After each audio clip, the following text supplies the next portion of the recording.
মই কংগ্ৰেছৰ আভ্যন্তৰীণ ৰাজনীতিৰ ওপৰত মই মাত মাতিব নোখোজোঁ। এইটো মোৰ কাম নহয়। কি পত্ৰ লিখিছে, আজি লিখা বুলি ক'ব, কালি ৰাতিপুৱা নাই লিখা বুলি কৈ দিব। সেইকাৰণে ইয়াৰ ওপৰত কমেণ্ট নিদিয়াই ভাল। জাহাজৰ বেপাৰী কি আদাৰ বেপাৰীয়ে জাহাজৰ খবৰ লৈ কি পাব?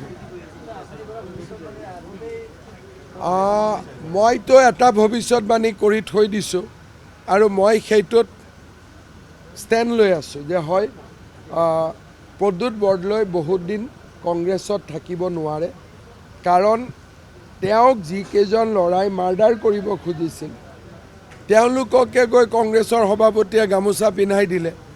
আৰু প্ৰদ্যুৎ বৰদলৈৰ লগত মই 15 বছৰ একেলগে কাম কৰিছোঁ। মানুহজনৰ স্বাভিমান এটা আছে। এতিয়া কংগ্ৰেছত স্বাভিমানটোক বন্ধকত থৈ বহুত দিন মানুহ চলি থাকে, এদিন চলিব নোৱাৰা হৈ যায়, তেতিয়া দলটোৰ পৰা ওলাই আহে। প্ৰদ্যুৎ বৰদলৈৰ ক্ষেত্ৰত এই দিনটো মই 2029 ধৰি থৈ দিছোঁ।